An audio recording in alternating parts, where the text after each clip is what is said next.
Assalamualaikum warahmatullahi wabarakatuh. Salam sejahtera bagi kita semua. Perkenalkan, nama saya Sevia Putri Avani. Saya dari kelas 421 Manajemen Keuangan Fakultas Ekonomi Universitas Pamulang. Di sini saya akan mempresentasikan modul pertemuan 16 dari mata kuliah Perekonomian Indonesia mengenai peran sektor usaha kecil menengah dalam membangun perekonomian Indonesia. Langsung saja, definisi dari usaha kecil menengah atau UKM, yaitu jenis bisnis yang dijalankan dalam skala kecil hingga menengah. UKM itu sendiri bukan anak perusahaan, cabang perusahaan, atau bagian dari perusahaan atau bisnis skala besar. Biasanya usaha kecil ini yang punya omset 300 juta sampai 2,5 miliar per tahunnya. Dan jumlah pekerjanya juga cuma di antara 20 sampai 99. Sedangkan usaha menengah punya omset 2,5 sampai 50 miliar per tahunnya. Lalu ciri-ciri dari usaha kecil menengah atau UKM, yang pertama itu bahan bakunya yang sangat mudah diperoleh, menggunakan teknologi yang sederhana sehingga mudah dilakukan alih teknologi. Keterampilannya masih dasar, umumnya sudah dimiliki secara turun-temurun, bersifat padat karya atau menyerap tenaga yang cukup banyak. Peluang pasar cukup luas, sebagian produknya terserap di pasar lokal atau domestik dan tidak tertutup, sebagian lainnya berpotensi untuk diekspor. Lalu yang terakhir, melibatkan masyarakat ekonomi lemah setempat secara ekonomis, itu sangat menguntungkan. Lalu peran pentingnya usaha kecil menengah ini yaitu sebagai pemeran utama dalam kegiatan ekonomi, penyedia lapangan kerja terbesar, pemain penting dalam pengembangan perekonomian lokal, pencipta pasar baru dan sumber inovasi, dan yang kelima, kontribusinya terhadap neraca pembayaran.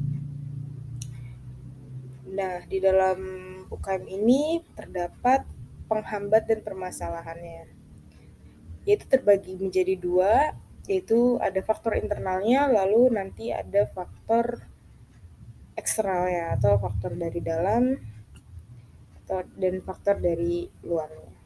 Faktor dari internal, yang pertama adanya kurangnya modal, lalu yang kedua adanya sumber daya manusia yang terbatas, dan yang ketiga adalah lemahnya jaringan usaha, kemampuan penetrasi. Kurangnya modal ini sangat sering terjadi. Banyak faktor yang menghambat kurangnya modal ini, bisa saja bahan bakunya sulit didapatkan, atau modalnya kurang, itu bisa saja terjadi. Seperti yang saya tulis di sini, permodalan merupakan faktor utama yang diperlukan untuk mengembangkan suatu unit usaha. Kurangnya modal UKM oleh karena pada umumnya usaha kecil menengah merupakan usaha perorangan atau perusahaan yang sifatnya tertutup dan mengandalkan pada modal dari sisi pemilik yang jumlahnya sangat terbatas. Lalu ada sumber daya manusia yang terbatas. Keterbatasan SDM usaha kecil baik dari segi pendidikan formal maupun pengetahuan keterampilan yang sangat berpengaruh terhadap manajemen pengelolaan usahanya, sehingga usaha tersebut sulit untuk berkembang dan optimal. Jadi sumber daya manusia juga sangat penting karena kita butuh orang untuk bekerja di perusahaan itu, dan si pekerja ini pasti harus punya keterampilan dan pengetahuan dalam menjalankan UMKM ini untuk dapat mencapai tujuannya. Lalu yang ketiga adalah lemahnya jaringan usaha dan kemampuan penetrasi. Pasar usaha kecil yang pada umumnya merupakan unit usaha keluarga mempunyai jaringan usaha yang sangat terbatas, dan kemampuan penetrasi pasar yang rendah. Jadi karena penduduk yang dihasilkan jumlahnya sangat terbatas, mempunyai kualitas yang kurang kompetitif. Lalu dari faktor eksternalnya ada iklim yang sepenuhnya kondusif kebijakan pemerintah untuk menumbuh kembangkan usaha kecil dan menengah. Meskipun dari tahun ke tahun terus disempurnakan, namun dirasakan belum sepenuhnya kondusif dari pemerintahannya.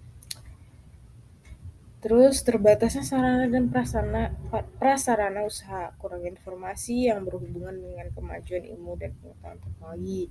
Biasanya UMKM ini kurang update dan kurang mengikuti teknologi, sedangkan di Indonesia saja harusnya kita bisa mengembangkan itu dengan cara-cara seperti menggunakan teknologi seperti iklan-iklan di sosial media dan lain-lainnya. Jadi karena ketidakmampuannya teknologi yang dimiliki UMKM bisa saja ini menjadi permasalahannya. Lalu ketiga ini implikasi otonomi daerah dengan berlakunya Undang-Undang Nomor 22 tentang otonomi daerah, yaitu kewenangan daerah mempunyai otonomi untuk mengatur dan mengurus masyarakat setempat. Implikasi perdagangan, bebas usaha kecil dan menengah dituntut untuk melakukan proses produksi dengan produktif dan efisien, serta dapat menghasilkan produk yang sesuai dengan frekuensi pasar global dengan standar kualitas. Dan terakhir adalah sifat produk dengan lifetime pendek. Sebagian besar produk industri kecil memiliki ciri atau karakteristik sebagai produk-produk fashion dan kerajinan dengan lifetime yang pendek. Lalu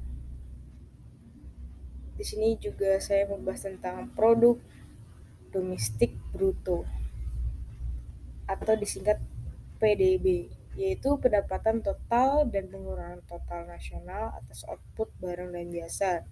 Ini juga digunakan untuk menghitung sebuah penghasilan di UMKM tersebut. Bisa juga produk domestik bruto sering dianggap sebagai ukuran terbaik dari kinerja perekonomian. Tujuan dari PDB adalah meringkas aktivitas ekonomi dalam suatu nilai uang tertentu selama periode tertentu.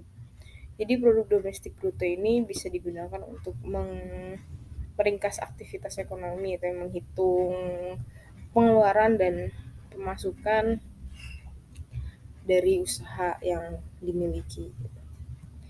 Lanjut, definisi pertumbuhan ekonomi. Nah, kita bahas tentang pertumbuhan ekonomi. Apa sih menurut Sadono Sukirno pada tahun 1996, pertumbuhan dan pembangunan ekonomi memiliki definisi yang sangat berbeda, yaitu pertumbuhan ekonomi adalah proses kenaikan output per kapita yang terus-menerus dalam jangka panjang. Sedangkan pertumbuhan ekonomi tersebut merupakan salah satu faktor keberhasilan pembangunan. Dengan demikian, makin tingginya pertumbuhan ekonomi, biasanya makin tinggi pula kesejahteraan masyarakatnya. Teori pertumbuhan ekonomi. Teori pertumbuhan neoklasik atau Solow Growth Model atau model pertumbuhan Solow dirancang untuk menunjukkan bagaimana pertumbuhan persediaan modal, pertumbuhan angkatan kerja, dan kemajuan teknologi berinteraksi dalam perekonomian, serta bagaimana pengaruhnya terhadap output barang dan jasa suatu neraca secara keseluruhan. Lalu UMKM terhadap pertumbuhan ekonomi di Indonesia. Tadi kita membahas tentang UMKM dan pertumbuhan Indonesia, dan ini pengaruhnya UMKM terhadap pertumbuhan di Indonesia. Dari Badan Pusat Statistik pada tahun 2003 menyebutkan bahwa jumlah UKM tercatat 42,3 juta atau 99,90% dari total jumlah unit usaha.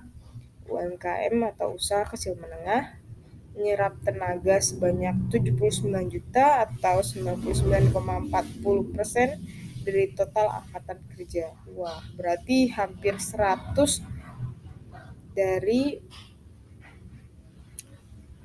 total angkatan kerja yang ada di Indonesia ini semuanya merupakan pekerja dari UMKM. Terus kontribusi UKM dalam pembentukan PDB sebesar 56,70%.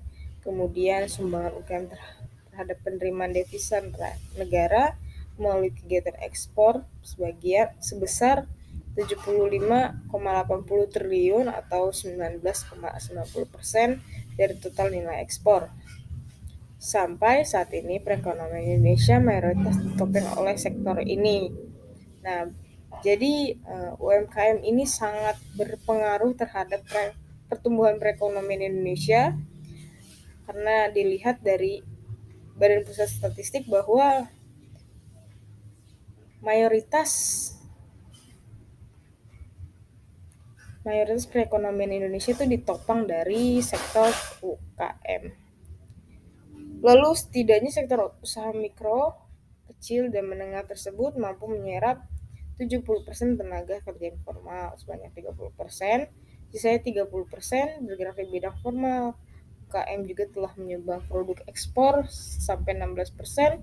Sektor usaha mikro, kecil, dan menengah perlu dibina dan diberdayakan karena merupakan pergerakan perekonomian dan pengembangan ekonomi kerakyatan.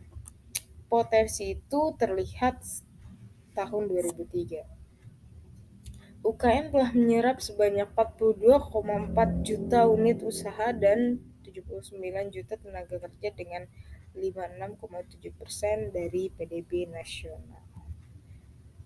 Lalu dapat disimpulkan bahwa di Indonesia harapan untuk membangkitkan ekonomi rakyat sering kita dengar karena pengalaman ketika krisis multidimensi tahun 1997 sampai 1998, usaha kecil telah terbukti mampu mempertahankan kelangsungan usahanya, bahkan memainkan fungsi penyelamatan di beberapa subsektor kegiatannya.